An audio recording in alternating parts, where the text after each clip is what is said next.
Hello, and welcome back to Baby Elias's stories. We now return to Jingo by Terry Pratchett, Part 9. Sarge? Yes, Nobby. Tell me again about our special qualities. Shut up and keep peddling, Nobby. Right, Sarge.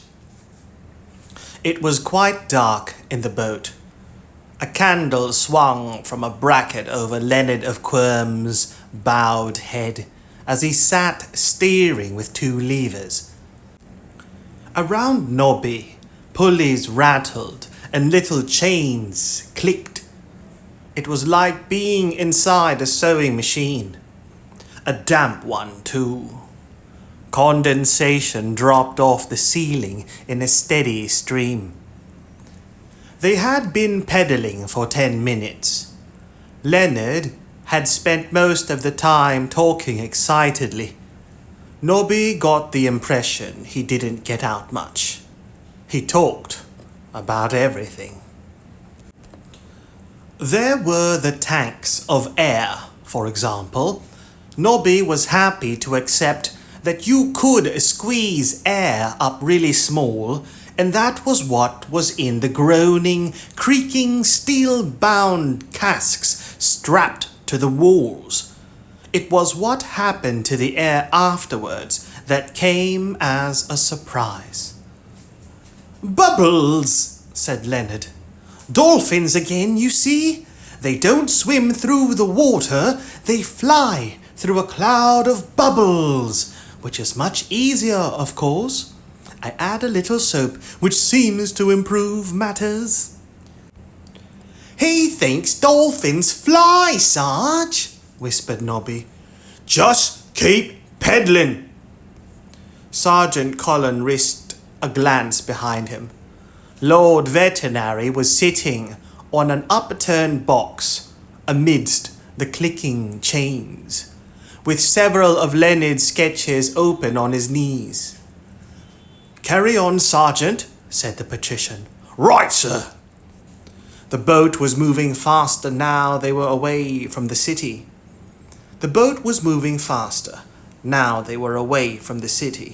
There was even a brackish light filtering through the little glass windows. Mr. Leonard, said Nobby. Yes? Where are we going? His lordship wishes to go to Leshp. Yes, I thought it'd be something like that, said Nobby. I thought, where don't I want to go? And the answer just popped into my head, just like that. Only I don't think we'll get there. The reason being, in about another 5 minutes, my knees are going to fall off. Oh, my word, you won't have to pedal all the way, said Leonard. What did you think the bigger auger on the nose is for? That? Said Nobby. I thought that was for drilling into the bottom of enemy ships. What? Leonard spun around in his seat, a look of horror on his face. Sink ships? Sink ships with people on them? Well, yes. Corporal Nobbs, I think you are a very misguided young man, said Leonard stiffly. Use the boat to sink ships? That would be terrible. In any case, no sailor would dream of doing such a dishonorable thing. Sorry. The auger, I would have you know, is for attaching us to passing ships in the manner of the remora, the sucker fish, which attaches itself to sharks. A few turns is all that is necessary for a firm attachment. So, you couldn't bore all the way through the hull then? Only if you were a very careless and extremely thoughtless young man. The ocean waves may not be ploughable, but the crust of the River Ankh downstream from the city was known to sprout small bushes in the summertime. The milker moved slowly, leaving a furrow behind it. Can't you go faster? said Vimes. Why, certainly, said Jenkins nastily. Where would you like us to put the extra mast? The ship's just a dot, said Carrot. Why aren't we gaining on them? It's a bigger ship, so it has got what we technically call more sails, said Jenkins. And they're fast hulls on those Klatchian boats. And we've got a full hold. He stopped, but it was too late. Captain Carrot, said Vimes. Sir! Throw everything overboard, said Vimes. Not the crossbows! They cost more than $100 each! Jenkins stopped. Vimes' expression said very clearly that there were a whole lot of things that could be thrown off the boat, and it would be a good idea not to be among them. Go and pull some ropes, Mr. Jenkins, he said. He watched the captain stamp off. A few moments later, there was a splash. Vimes looked over the side and saw a crate bob for a moment, and then sink. He felt happy. Thief taker, Rust had called him. The man had meant it as an insult, but it'd do. Theft was the only crime, whether the loot was gold, innocence, land, or life. And for the thief taker, there was the chase. There were several more splashes. Vimes fancied the ship surged forward. The chase. Because the chase was simpler than the capture. Once you'd caught someone, it got complicated. But the chase was pure and free. Much better than prodding at clues and peering at notebooks. He flees, I chase. Simple. Veterinary's terrier, eh? Bingily, bingily, beep, said his pocket. Don't tell me, said Vimes. It's something like 5 p.m. at sea, yes? No, said the disorganizer. Says here, violent row with Lord Rust. Insert name here. Aren't you supposed to tell me what I'm going to do? Said Vimes, opening the box. What you should be doing, said the demon, looking very worried. What you should be doing. I don't understand it. Something seems to be wrong. Angua stopped trying to rub the collar off against a bulkhead. It wasn't working, and the silver pressing against her skin seemed to freeze her and burn her at the same time. Apart from that, and a silver collar on a werewolf was a fairly major that, she'd been treated well. They'd left a plate of food, a wooden plate, and she let her wolf side eat it, while the human side shut its eyes and held its nose. There was a bowl of water, quite fresh by Ankh-Morpork standards. She could see the bottom of the bowl, at least. It was hard to think in wolf shape. It was like trying to unlock a door while drunk. It was possible, but you had to concentrate every step of the way. There was a sound. Her ears pricked up. Something tapped once or twice under the hull. She hoped it was a reef. That meant land, possibly. With any luck, she could swim ashore. Something clinked.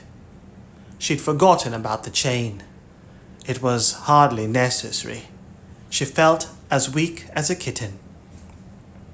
There was a rhythmic noise, like something chewing at the wood.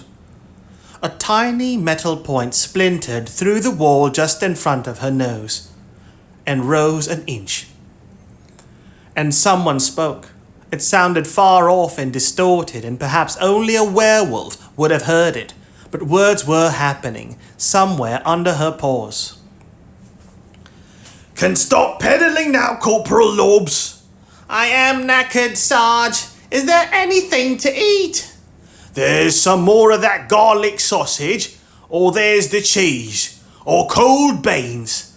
We're in a tin with no air and we're supposed to eat cheese. I ain't even going to comment on the beans. I'm very sorry, gentlemen. Things were rather rushed, and I had to take food which would keep. It's just that it's getting a bit crowded, if you get my meaning. I will pay out the rope as soon as it's dark and we can surface and take on air.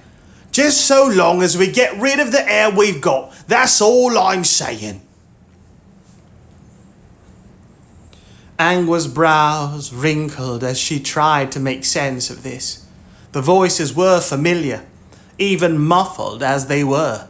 She recognized the tones, the vague feeling that fought its way through the mists of animal intellect was friends.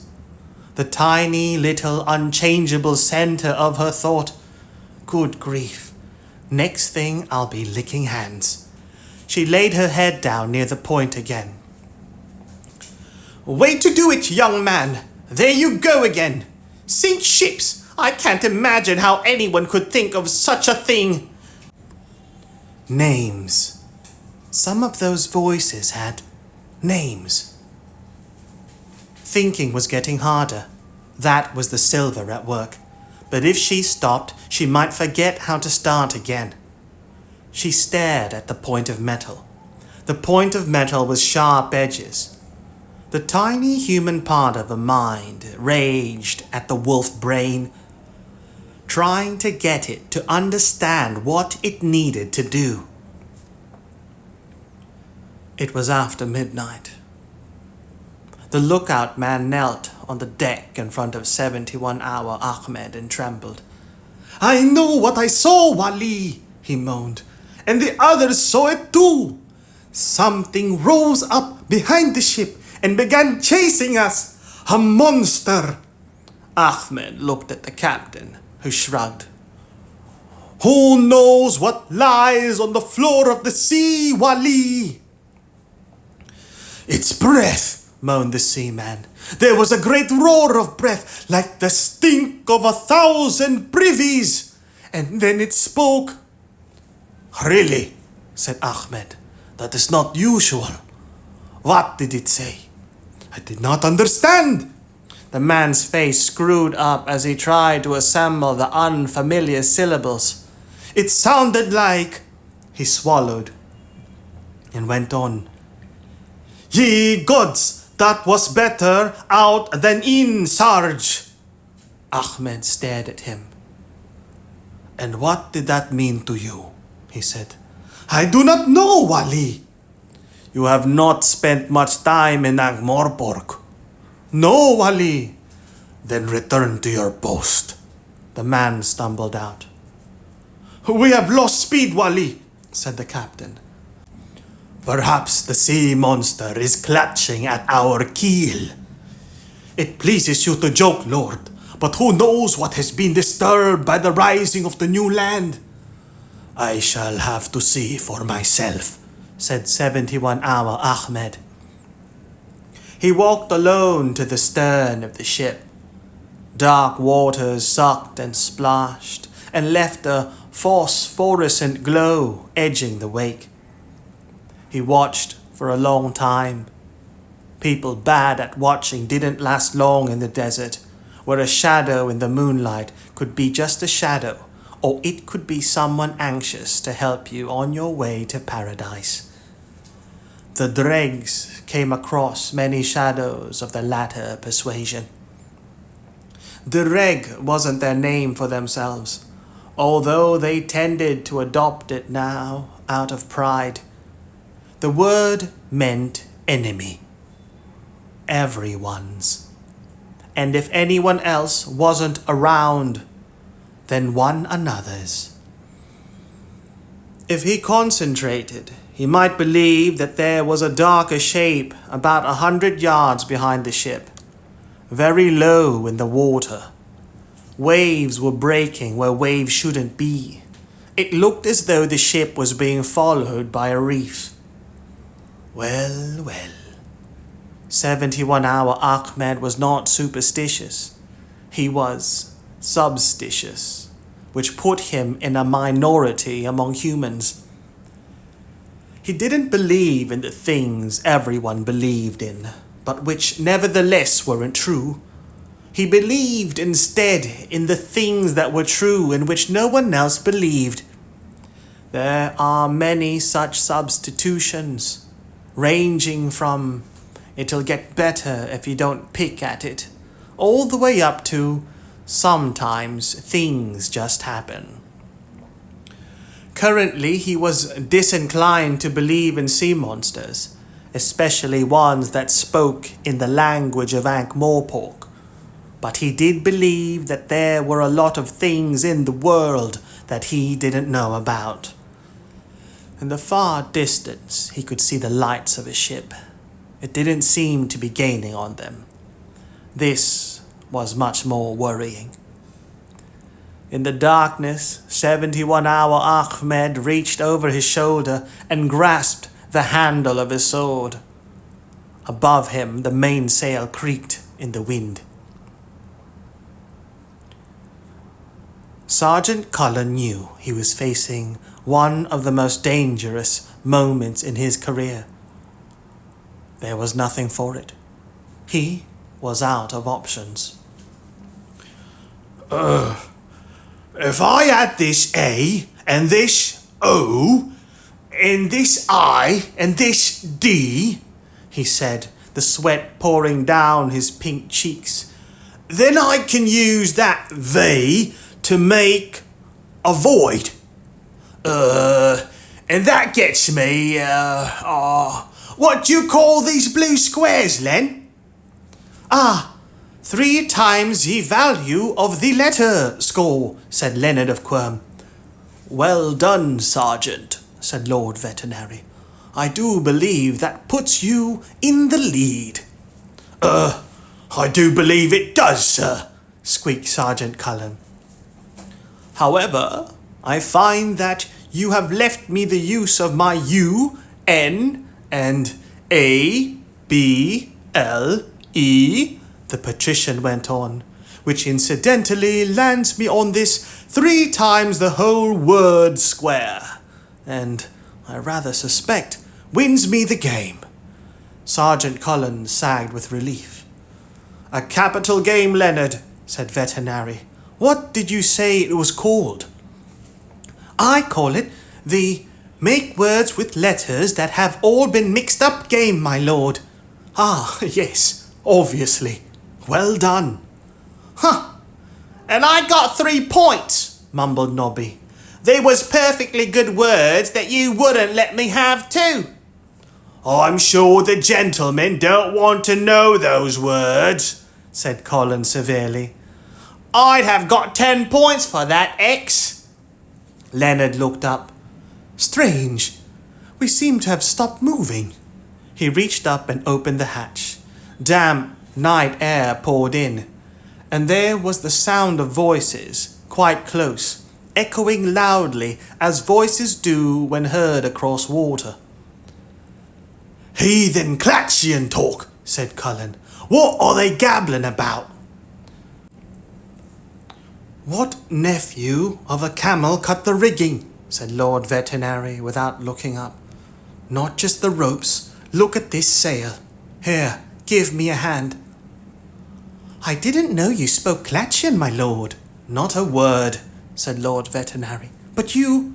I did not, said Veterinary calmly. Right. Where are we, Leonard? Well, my star charts are all out of date, of course, but if you would care to wait until the sun rises, and I've invented a device for ascertaining positions by reference to the sun, and devised a satisfactorily accurate watch. Where are we now, Leonard? In the middle of the Circle C, I suspect. The middle? Pretty close, I should say. Look, if I can measure the wind speed. Then Leshp should be in this vicinity. Oh yes, I should. Good. Unhitch us from this apparently stricken ship while we still have the cover of darkness, and in the morning I wish to see this troublesome land. In the meantime, I suggest that everyone gets some sleep. Sergeant Cullen did not get a lot of sleep. This was partly because he was woken up several times by sawing and banging coming from the front of the boat, and partly because water kept dripping on his head, but mainly because the lull in activity was causing him to consider his position. Sometimes when he woke up, he saw the patrician hunched over Leonard's drawings, a gaunt silhouette in the light of the candle, reading, making notes. He was in the immediate company of a man even the Assassins' Guild was frightened of. Another man who would stay up all night in order to invent an alarm clock to wake him up in the morning, and a man who had never knowingly changed his underwear. And he was at sea. He tried to look on the bright side. What was the main reason why he hated boats? The fact that they sank, right? But this one had the sinking built in right from the start, and you didn't have to watch the waves going up and down because they were already above you. All this was logical. It just wasn't very comforting. When he awoke, at one point, there were faint voices coming from the other end of the vessel. "Don't quite understand, my lord. Why them?" "They do what they're told. They tend to believe the last thing they heard. They're not bright enough to ask questions, and they have that certain unshakable loyalty available to those unencumbered by too much intelligence." "I suppose so, my lord. Such men are valuable. Believe me." Sergeant Cullen turned over and tried to make himself comfortable.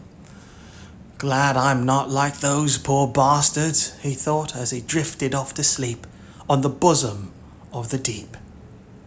"I'm a man with special qualities." Vimes shook his head. The stern light of the Klatchian ship was barely visible in the gloom.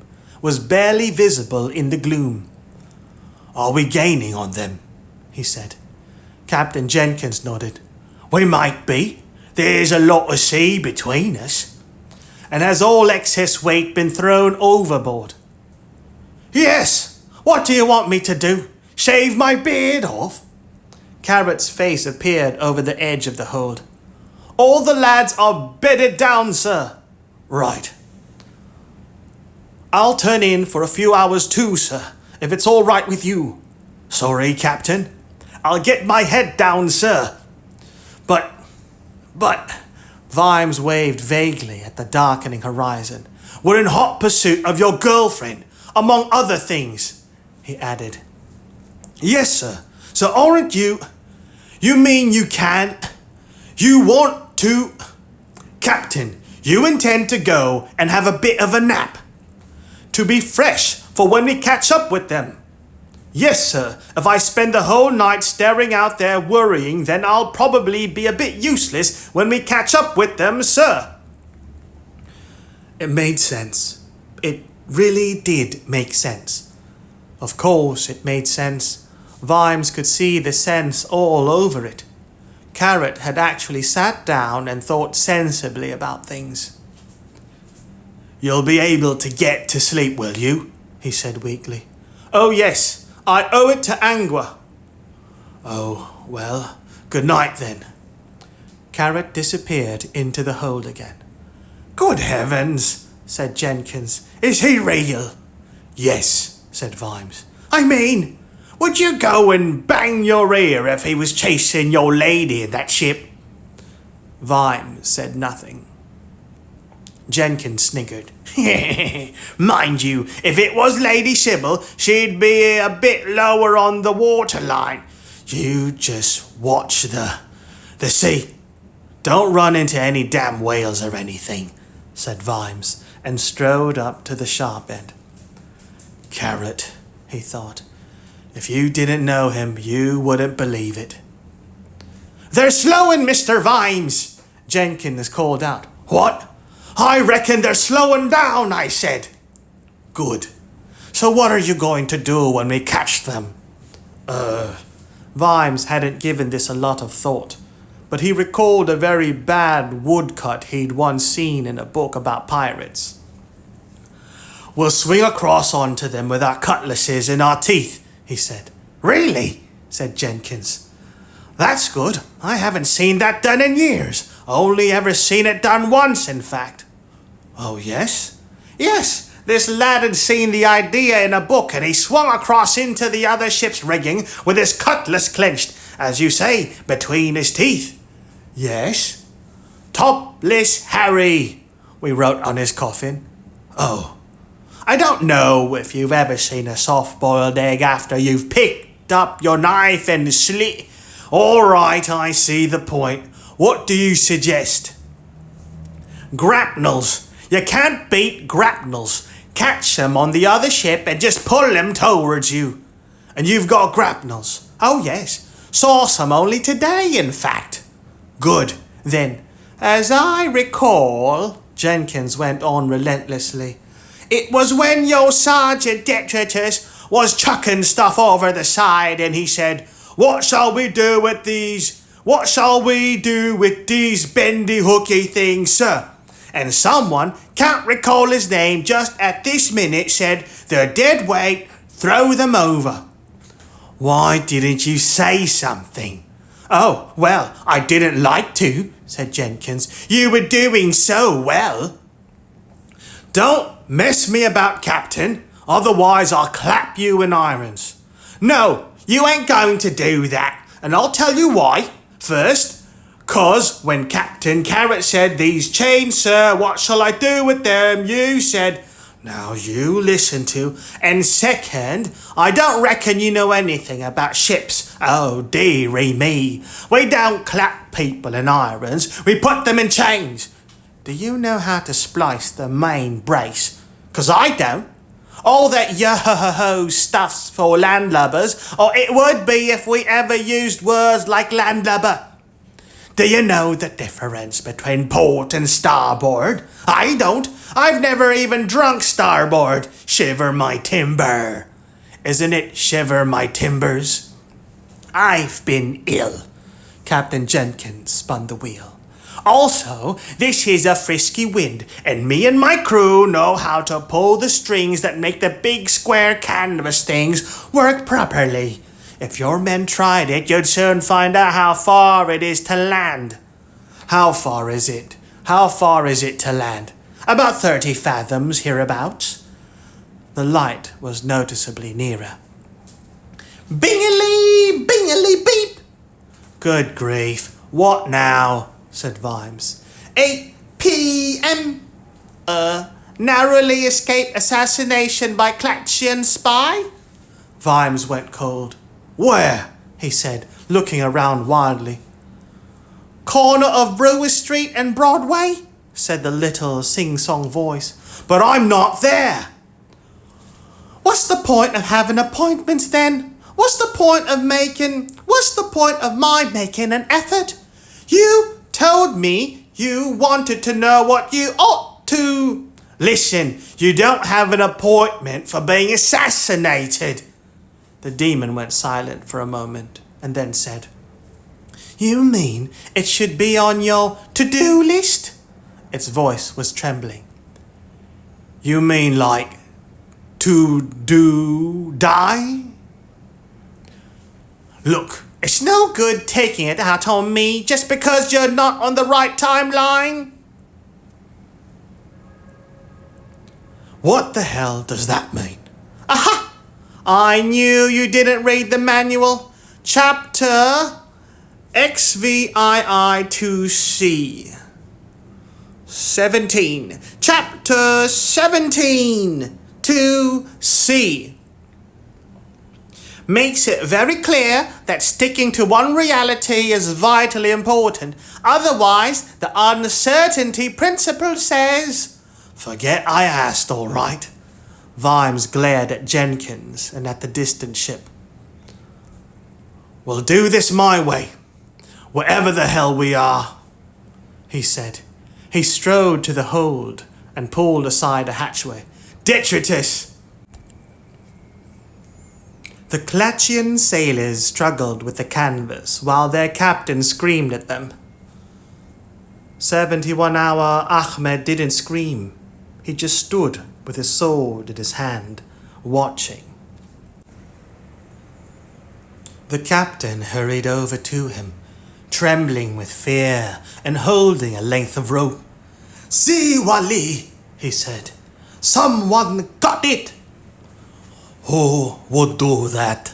said 71-hour Ahmed quietly. "I do not know, but when I find him..." "The dogs are almost on us," said Ahmed.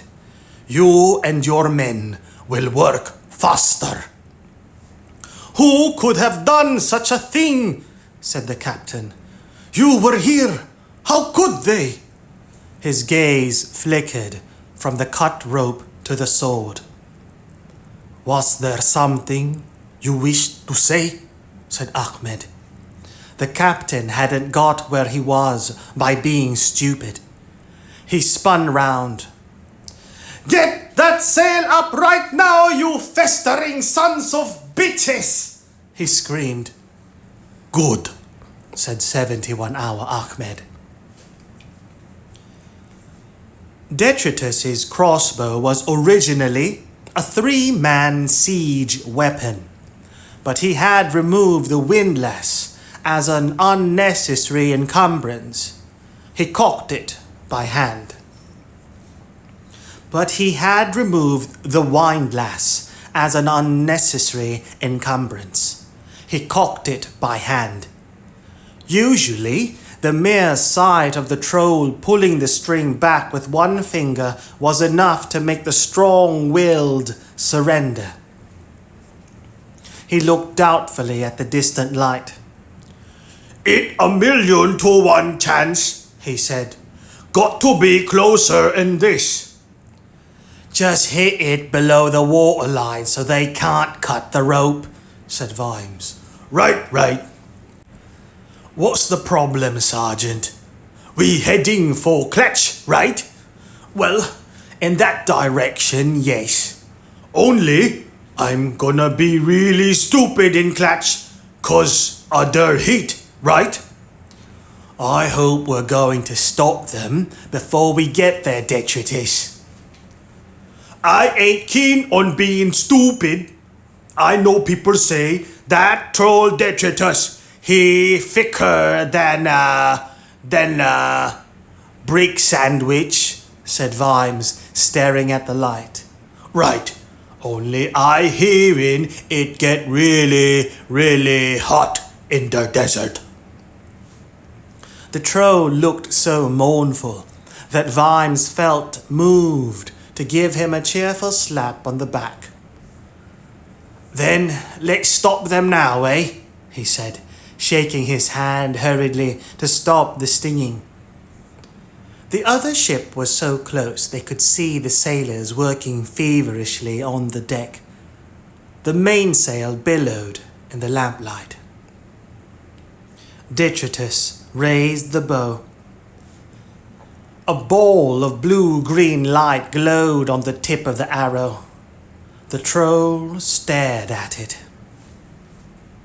Then green fire ran down the masts, and when it hit the deck, burst into dozens of green balls that rolled, cracking and spitting over the planks. "They're using magic," said Detritus. A green flame spluttered over his helmet. "What is this, Jenkins?" said Vimes. "It ain't magic.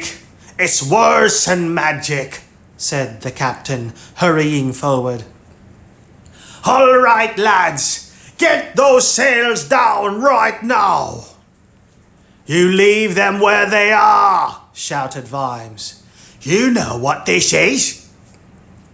"It don't even feel warm," said Detritus, poking the flame on the crossbow. "Don't touch it! Don't touch it! That's Saint Ungulant's fire, that is! It means we're going to die in a dreadful storm." Vimes looked up. Clouds were racing across.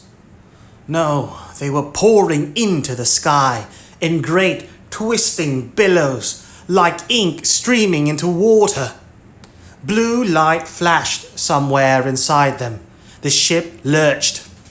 "Look, we got to lose some sail," shouted Jenkins. "That's the only way." "No one touches anything," shouted Vimes. Green fire skimmed along the tops of the waves now. "Detritus, arrest any man who touches anything." "Right. We want to go fast after all," Vimes said, above the hissing and the distant crackle of thunder. Jenkins gawped at him as the ship lunged beneath them. "You're mad. Have you any idea what happens to a ship that tries to—" "You haven't got any idea, have you? This ain't normal weather. You have to ride it out careful. You can't try to run ahead of it." Something slippery landed on Detritus's head and bounced onto the deck, where it tried to slither away. "And now it's raining fish," Jenkins moaned. The clouds formed a yellow haze, lit almost constantly by the lightning. And it was warm. That was the strangest thing. The wind howled like a sack full of cats, and the waves were turning into walls on either side of the ship. But the air felt like an oven. "Look, even the Klatchians are reducing sail," shouted Jenkins in a shower of shrimp. "Good, we'll catch them up." "Mad! Ouch!" Something hard rebounded from his hat, hit the rail, and rolled to a stop by Vimes's feet. It was a brass knob. "Oh no," moaned Jenkins, putting his arms over his head. "Now it's bloody bedsteads again." The captain of the Klatchian ship was not an argumentative man when he was anywhere near 71-hour Ahmed. He just looked at the straining sails and calculated his chances of paradise. "Perhaps the dogs who cut the sail loose did us a favor," he shouted above the roar of the wind. Ahmed said nothing. He kept looking back. The occasional burst of electric storm light showed the ship behind, aflame with green light. Then he looked at the cold fire streaming behind their own masts. "Can you see that light on the edge of the flames?" he said. "My lord? Can you, man? No. Of course you can't. But can you see where the light isn't?" The captain stared at him and then looked up again in terrified obedience. And there was somewhere where the light wasn't. As the fizzing green tongues waved in the wind, they seemed to be edged with blackness, perhaps, or a moving hole in space. "That's Octarine!" shouted Ahmed as another wave sloshed over the deck. "Only wizards can see it. There's magic in these storms. That's why the weather is so bad."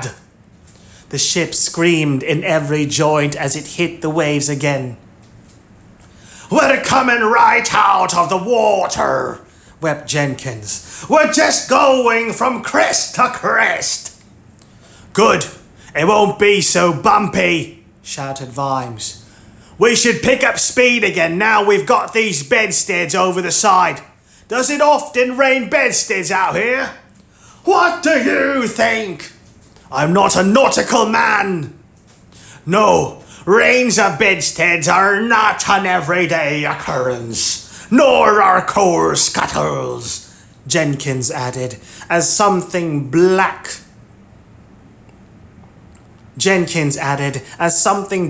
crashed off a rail and over the side. "We just get the normal stuff, you know. Rain, snow, sleet, fish. Another squall blew across the bounding boat, and the deck was suddenly covered with flashing silver. Back to fish, shouted Vimes. That's better, surely. No, it's worse. Why? Jenkins held up a tin. These are sardines. The ship thumped into another wave, groaned and took flight again. The cold green fire was everywhere. Every nail of the deck sprouted its flame. Every rope and ladder had its green outline. And the feeling crept over Vimes that it was holding the ship together. He wasn't at all sure that it was just light. It moved too purposefully. It crackled, but it didn't sting. It looked as though it was having fun. The ship landed. Water washed over Vimes. Captain Jenkins! Yes! Why are we playing with this wheel? It's not as if the rudder's in the water. They let go. The spokes blurred for a moment and then stopped as the fire wrapped itself around them. Then it rained cake. The watch had tried to make themselves comfortable in the hold, but there were difficulties. There wasn't any area of floor at which some point in every 10 seconds wasn't an area of wall. Nevertheless, someone was snoring. How can anyone sleep in this? Said Reg Shoe. Captain Carrot can, said Sherry. She was hacking at something with her axe. Carrot had wedged himself into a corner. Occasionally, he mumbled something and shifted position. Like a baby. Beats me how he's managing it, said Red Shoe. Of course, any minute this thing is going to fall apart. Yes, but that shouldn't worry you, should it? Said Detritus, on account of you being dead already. So, I end up at the bottom of the sea, knee-deep in whale droppings, and it'll be a long walk home in the dark. Not to mention the problems if a shark tries to eat me. I shall fear not. According to the testament of Meseric, the fisherman Non-Po spent 4 days in the belly of a giant fish, said Constable Visit. The thunder seemed particularly loud in the silence. Washpot, are we talking miracles here? Said Reg eventually, or just a very slow digestive process? You would be better employed considering the state of your immortal soul than making jokes, said Constable Visit severely. It's the state of my immortal body that's worrying me, said Reg. I have a leaflet here which will bring you considerable, Visit began. Washpot! Is it big enough to be folded into a boat that'll save us all? Constable Visit pounced on the opening. Aha! Yes, metaphorically it is. Hasn't this ship got a lifeboat? Said Sherry hurriedly. I'm sure I saw one when we came on. Yeah, lifeboat, said Detritus. Anyone want a sardine? Said Sherry. I've managed to get a tin open. Lifeboat, Detritus repeated. He sounded like someone exploring an unpleasant truth. Like a big, heavy thing which would have slowed us down? Yes, I saw it. I know I did, said Detritus. Yeah, there was one, said Detritus. That was a lifeboat, was it? At the very least, we ought to get somewhere sheltered and drop the anchor. Yeah?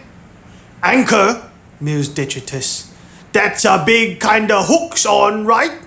Of course. Kinda heavy thing? Obviously. Right. And, if it was dropped a long time ago on account of being heavy, that wouldn't do us much good now? Hardly. Reg Shoe glared through the hatchway. The sky was a dirty yellow blanket criss-crossed with fire. Thunder boomed continuously.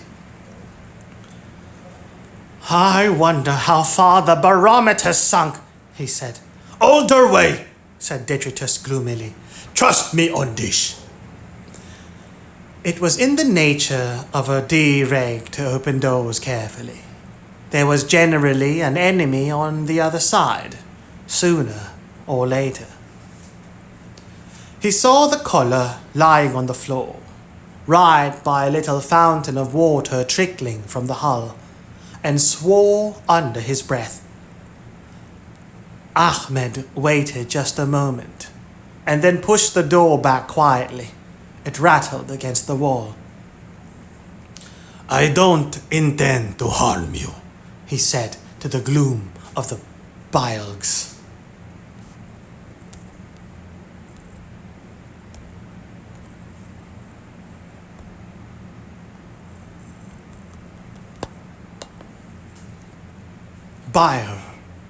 Bilge, the bulking part of a cask or barrel, the part of the underwater body of a ship between the flat of the bottom and the vertical top sides, the lowest point of a ship's inner hull.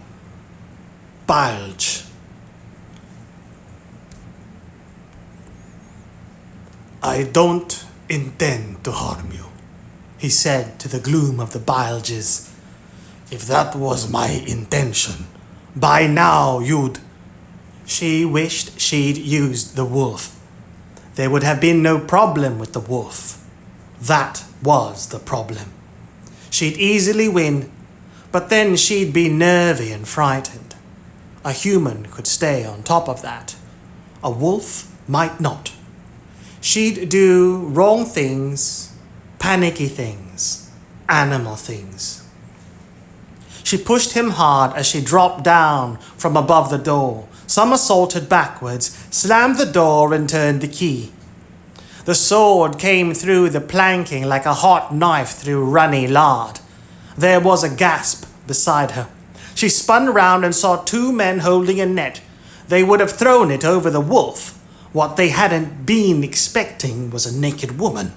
The sudden appearance of a naked woman always caused a rethink of anyone's immediate plans.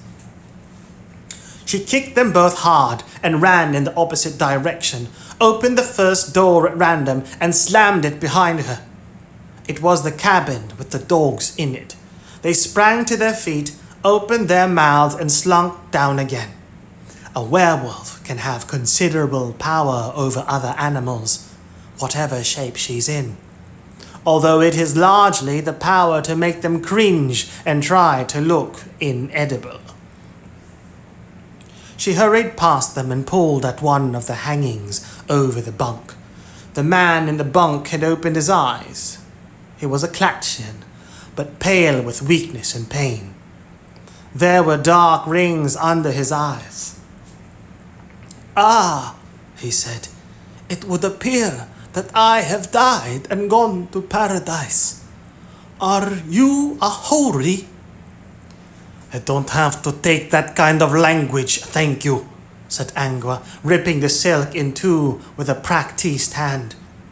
She was aware that she had a slight advantage over male werewolves and that naked women caused fewer complaints, although the downside was that they got some pressing invitations. Some kind of covering was essentially for modesty and the prevention of inconvenient bouncing, which was why fashioning impromptu clothes out of anything to hand was a lesser-known werewolf skill. Angua stopped. Of course, to the unpracticed eye, all Klatchians looked alike, but then to a werewolf, all humans looked alike. They looked appetizing. She'd learned to discern. "Are you Prince Kufura?" "I am. And you are?"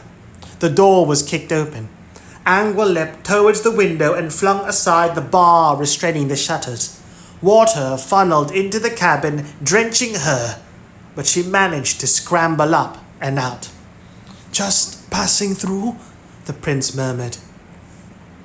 71-hour Ahmed strode to the window and looked out.